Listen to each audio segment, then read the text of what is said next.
Hello guys, मैं हूं रक्षित गुप्ता और स्वागत करता हूं मैं आप सभी का आज की एक नई वीडियो में। तो गाइस, जैसा कि मैंने लास्ट वीडियो में बोला था कि अगर इस वीडियो में आपको कोई भी ऐसी चीज़ है जिसके ऊपर मैं दोबारा वीडियो बनाऊं तो आप ज़रूर से कमेंट करना। तो एक भाई का कमेंट ज़रूर आया और अच्छा लगा मेरे को, उन्होंने कमेंट करा, तो अब अपन उसी टॉपिक को आज कवर करेंगे। बेसिकली मैं जो वीकली चीज़ें करता हूँ, जैसे कि आज आप संडे है ना, तो मेरा मोस्टली ये रहता है, मैं 2 वीक या फिर 1 वीक में जब मेरे को टाइम मिलता है ना और मेरी गाड़ी कितनी चल रही है उस हिसाब से मैं वो चीज़ करता हूँ। ठीक है, तो अब जैसे मान लो अगर मेरी गाड़ी ठीक ठाक चल जाती है ना तो फिर मैं 1 वीक में करता हूँ, वरना 2 वीक का टाइम ठीक होता है। 15 दिन में भी कर लो तो ऐसा लोड नहीं है। हर वीक करने की तो ज़रूरत नहीं होती। देखो गाइस, मैं आपको ऑनेस्टली बताऊँ तो हर वीक का तो करना कोई मतलब नहीं। और थोड़ी सी अगर आपको बैकग्राउंड नॉइस आ रही हो तो इग्नोर करना गाइस, थोड़ा क्या मेन रोड है तो इस वजह से गाड़ियों का आना जाना लगा ही रहता है। और फिर क्या, ये वीडियो ऐसी थी जो मैं घर पे बनाना चाहता था, तो इसलिए फिर मेरे को यहीं बनानी पड़ेगी। तो गाइस स्टार्ट करते हैं। सबसे पहले मैं आपको बता देता हूँ, देखो बेसिकली आपको क्या चेक करना होता है। अब जैसे ये तो है कि आप टायर्स वगैरह चेक कर लो, ठीक है। टायर्स वगैरह में तो बेसिकली ज़्यादा कुछ होता नहीं, हवा आप चेक करा लिया करो वीकली, ठीक रहता है। और मैंने बेसिकली इसमें नाइट्रोजन डलवा रखी है मेरी गाड़ी में, चारों में नाइट्रोजन है पूरी, मतलब पूरी ब्लीड आउट करके, नॉर्मल हवा के साथ नहीं भरवाई थी, पूरी जैसे हवा निकलवा के और फिर मैंने इसमें नाइट्रोजन फिलअप करवाई थी। तो गाइस बॉनेट खोलते हैं, तो ये रहा, देखो इसका ये लीवर यहाँ पे होता है, आपकी गाड़ी में भी होगा कहीं ना कहीं पे तो होता ही है, कईयों पे मार्क बना रहता है, इस पर खैर कोई मार्क नहीं बना हुआ। तो बोनट खोलते हैं गाइस और फिर मैं आपको चीज़ें समझाता हूँ और तब तक मैं 1-2 चीज़ें ले भी आता हूँ जो मेरे को करनी है। मेन तो सबसे ज़रूरी क्या होता है, वॉशर फ्लूइड भी मैं फिलअप कर लेता हूँ, तो मैं वो भी आपको दिखाऊंगा मैं क्या क्या डालता हूँ क्या नहीं, ठीक है। तब अपन स्टार्ट करते हैं। गाइस देखो मैंने क्या क्या सामान लिया है, टिश्यू पेपर है, ठीक है, पानी की बोतल, और ये वॉशर फ्लूइड है। अब ये है देखो फोक्सवैगन का ही है, और ये विंडस्क्रीन क्लियर, मतलब ये जो अपना सर्विस पैकेज होता है ना उसमें एक बोतल दे देते हैं साथ में, थोड़ी सी इसमें डाल के दे देते हैं, और तो बाकी बची जो है वो आपको खुद ले देते हैं घर ले जाने के लिए, तो फिर आप आगे यूज़ कर सकते हो। अब मेरी तो देखो अभी तक चल रही है, लास्ट टाइम मेरे को लगता है आज या एक बार और, इससे ज़्यादा नहीं चलेगी।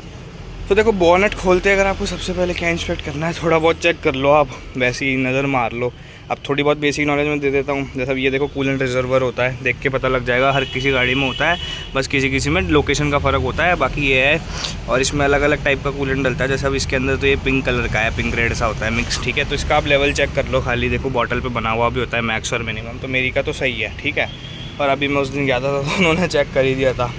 बाकी डीजल फिल्टर है, इसको छेड़ने से अपन को कोई मतलब नहीं, बस ये देख लो कि आप कोई भी किसी भी तरीके की क्योंकि लीकिंग वगैरह तो नहीं है ना। बाकी यहाँ पे अपना जाएगा मेन विंडशील्ड वॉशर जाएगा मेन, ठीक है, जो अपन पानी आने भरेंगे ना। ये गाड़ी की डिपस्टिक है, तो हर गाड़ी में ना इस टाइप का एक हुक होता है, तो आप समझ जाया करो, उससे आपको पता लग जाएगा कि ये डिपस्टिक है, ठीक है। बाकी तो आप थोड़ा बहुत बस ऐसे ही चेक कर लो, और थोड़ी बहुत कहीं पर जैसे गंदगी है, जैसे पत्ते वत्ते आ रखे हैं, मैं तो खाली इनको हटा देता हूँ। और तो मेन क्या है, यही होता है जो आपको खुद करना है। बाकी फिर आप देखो कि कोई चीज़ एबनॉर्मल तो नहीं लग रही है आपको, कि भाई कोई चूहा हुआ या किसी तरीका का नहीं। अब मैंने ये टेपिंग क्यों लगा रखी है, अब आप सोचोगे तो बोले देखो यार यहाँ पे क्या है, कई बार घुस जाते थे चूहे अंदर। और इसमें सबसे बड़ी प्रॉब्लम क्या है, इसका कोई इलाज और था नहीं। मैंने कंपनी में भी पूछ लिया था, उनसे पूछा मैंने, तो उन्होंने बोला सर लॉक तो प्रॉपर लगे हुए, आप खुद देख सकते हो लॉक प्रॉपर है, लेकिन ये यहाँ से तो ढीला रहता ही था। बेस्ट मैंने क्या करा भाई साहब, सबसे बढ़िया टेप लगा दो देसी जुगाड़ देसी जुगाड़ से आपको काफ़ी चीज़ें दिखा सकता हूँ मैं। देखो मेरी ये विंडशील्ड वॉशर का ये टूट भी गया था तो इसका भी देसी जुगाड़। अगर मैं उनसे कंपनी में बोलता ना, एक खाली कवर मांगता तो 750-800 रुपये का वो लगा देते, ऊपर से लेबर भी बोलते फिर। तो यार ऐसे छोटे मोटे खर्चे ना आप अवॉइड कर सकते हो अगर आप खुद से थोड़ा सा दिमाग लगा लो ना इन चीज़ों पे, क्योंकि क्या ही मतलब है आप इन चीज़। अब एक चीज़ बताओ, ये इतनी यूज़फुल थोड़ी ना थी, मेरे को तो इतना ही है कि डस्ट नहीं जाए और ये लगी रहे, तो मैंने खुद से कर दिया ना। और मैंने भी क्या करा है, तो बेसिकली पापा ने थोड़ा दिमाग लगा लिया था। तो ऐसी छोटी मोटी चीज़ें हो तो आप कर सकते हो। अब एक चीज़ आपको और दिखाता हूँ दिमाग लगाने से, अगर बात चली रही है तो अब ये देखो मेरी लाइट का जो नक्का है ना, ये टूट गया था, ठीक है। ये देखो ऐसे नक्के होते हैं 3, आपको जूम करके दिखाता हूँ। बैकग्राउंड नॉइस को बस अवॉइड करना है, क्योंकि अभी तो क्या है आएंगी ही। तो देखो ये नक्का है, यहाँ पे है, तो ये भी पहले का टूटा पड़ा है, ठीक है ये वाला। तो इसकी तो फिर इतनी दिक्कत भी नहीं, क्योंकि इसका इतना रोल नहीं था, मेन रोल था इस वाले का, थोड़ा सा मेरे से क्या गाड़ी लग गई थी यहाँ से, तो तब से ये टूट गया था। अब मैंने इस पर एम सील लगा के इसको देखो सील कर दिया बिल्कुल। अब गाड़ी की लाइट बिल्कुल नहीं हिल रही, मैं कितना ही लाने की कोशिश कर लूँ नहीं हिलेगी।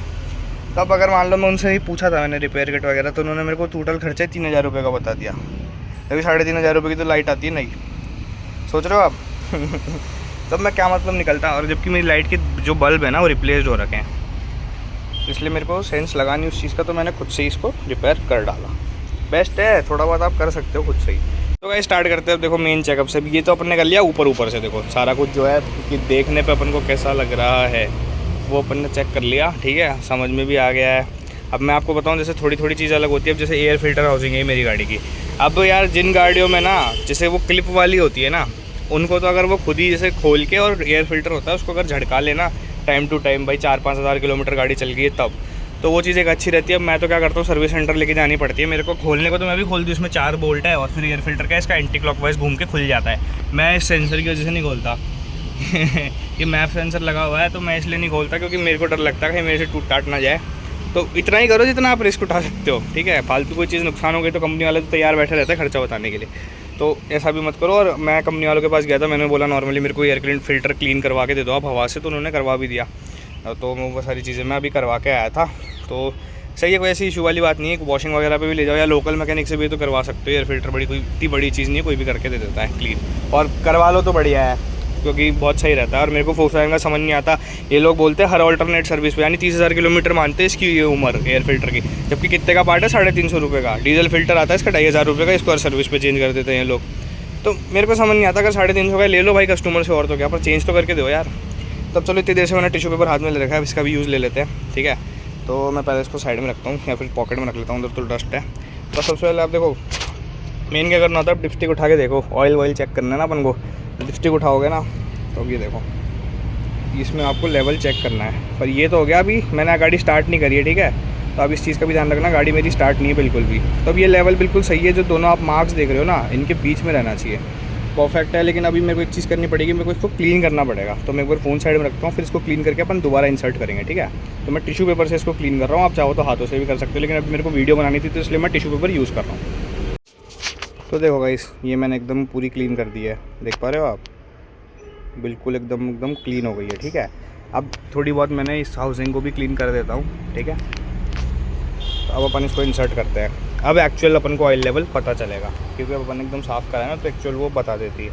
और देखो मैं आपको एक चीज़ और बताऊँगा, पहले अपन इसको चेक कर लेते हैं। अब ये देखो भाई, है परफेक्ट, एकदम बराबर, बीच में होना चाहिए, तय होना चाहिए, और एकदम सही है। अब उसको आप इंसर्ट करो। तो बस ये ध्यान रखना आप हमेशा कि इसमें कोई डस्ट ना जाए। जैसे अभी मैंने पोंछा तो मैंने चेक कर लिया कि जिस चीज़ से भी मैं पोंछ रहा हूँ ना इसको, उसमें डस्ट ना हो, क्योंकि ये सीधा चैम्बर के अंदर ही जाती है, ठीक है। तो अगर आप मतलब वही है, फिर देखो ऑयल फिल्टर तो अब रिप्लेस्ड है ही गाड़ी का, ऐसा कोई लोड वाली बात नहीं है। और स्टिल अगर आप थोड़ा प्रिकॉशन इन चीज़ों का रखो तो बढ़िया है। अब एक चीज़ मैं आपको बोलना चाहूँगा, अगर जैसे आप रात को गाड़ी खड़ी कर रखी है आपने, और फिर आप सुबह इसका ऑयल चेक कर रहे हो किसी भी गाड़ी का, XYZ किसी भी गाड़ी का, तो अगर आपने डिपस्टिक उठाई और आपको ऑयल लेवल कम लगा, मतलब आपने क्लीन कर लिया, उसके बाद आपने वापस डाली, फिर आपको ऑयल लेवल अगर कम लग रहा है, तो आप उसमें सीधा ही ऑयल मत टॉप अप कर देना। आप पहले एक चीज़ करना, गाड़ी को स्टार्ट करना, ठीक है।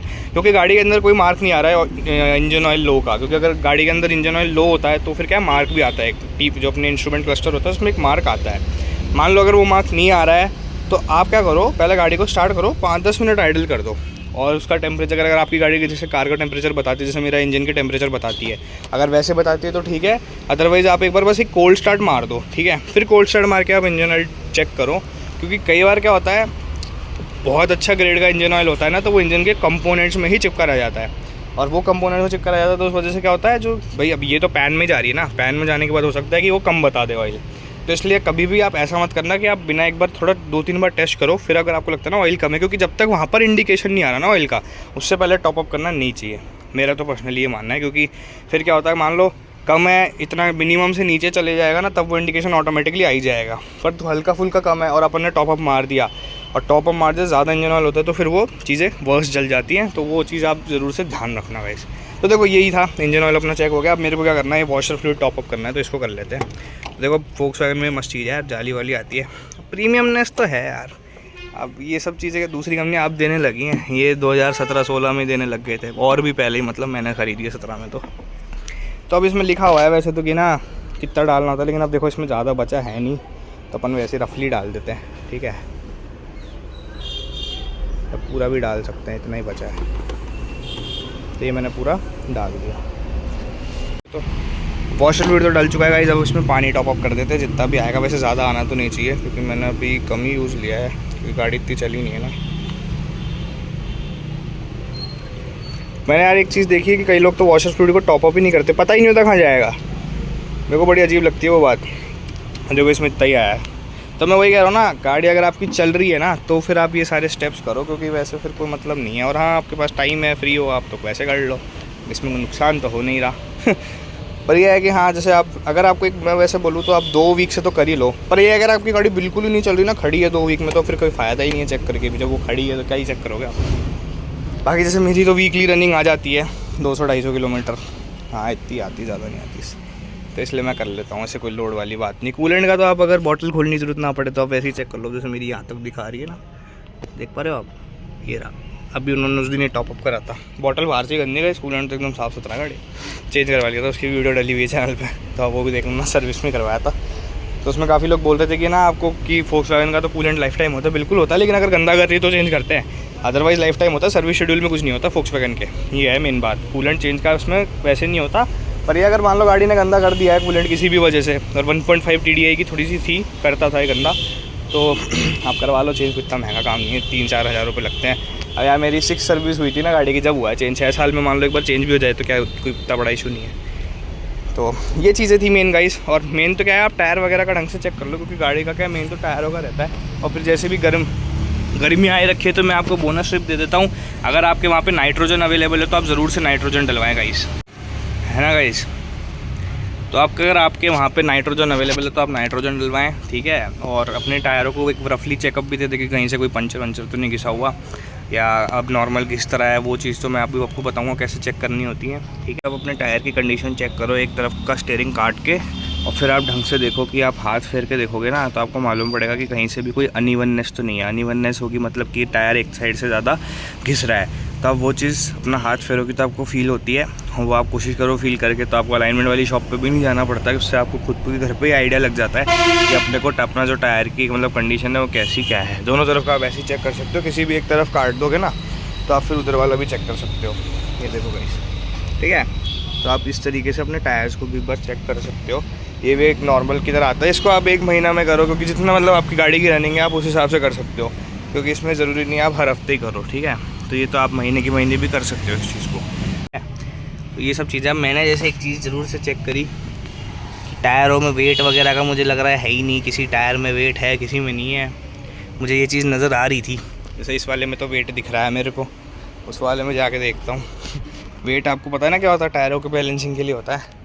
तो मैं वो चेक कर रहा हूँ। अब मेरे को लग रहा है, देखो इसमें से हटा हुआ है, ये रहा, देख पा रहे हो। फ्लैश ऑन करता हूँ, ये देखो इसमें वेट है नहीं, यहाँ पे देखो, हो सकता है देखना, हाँ ये रहा, देखो इसमें नहीं है ना वेट। तो अब ये गड़बड़ हो गई। तो अपन डलवा लेंगे, करवानी पड़ेगी इसके ऊपर। अगली वीडियो आ जाएगी गाइस अगले संडे तक। वेट ही तो डलवाना है, वेट लगवा लेंगे गाड़ी में। इसमें लगा हुआ है कि कहीं ना कहीं इनमें तो होगा। इसमें देखो ये रहा, ये होता है वेट। अब नोटिस करना, ये रहा, एक बार ये छोटा सा, ये ग्राम के हिसाब से लगता है। और मतलब ये होना चाहिए गाड़ी की बैलेंसिंग के लिए होता है। और इसके ऊपर तो अपन एक डेडिकेटेड वीडियो बनाएंगे, क्योंकि ये तो बड़ा टॉपिक है। इसमें तो फिर क्या काफ़ी सारी चीज़ें कवर हो जाती हैं। तो गाइस यही था मेरी तरफ से एक छोटा मोटा जनरल सा चेकअप। आप अपनी गाड़ी का खुद ही घर पे कर सकते हो। इन छोटी सी चीज़ों के लिए कभी भी मैकेनिक के पास मत जाओ। पर अगर कोई बिल्कुल ही रूकी है तो आप बिना मैकेनिक के फिर छेड़ो भी मत गाड़ी को, क्योंकि फिर अगर कुछ गड़बड़ होती है तो फिर वो फिर आपके सर आ जाती है ना, ये है प्रॉब्लम। तो यही था गाइस इस वीडियो के लिए। और अगर मैंने कोई पॉइंट मिस कर दिया हो, इससे और भी कई एक्सपीरियंस लोग देखते हैं, तो अगर मान लो वो कुछ बताना चाहे तो आप ज़रूर से मुझे बता देना। बाकी यही था, बोनस टिप देता हूँ कि देखो अब ये मेरे को दिख गया कि ये ढीला हो चुका है, जिसका मड फ्लैप है ना ये, ठीक है। अब आप देखो इसमें ये बोल्ट है, सिर्फ इससे अलग हुआ है, तो मेरे को इसे कसना ही तो है ना। तो मैं क्या ये काम कर सकता हूँ? बिल्कुल कर सकता हूँ। तो क्या मैं ये काम करूँगा? कर दूँगा। कैसे करूँगा भाई? स्क्रू ड्राइवर की मदद से करूँगा।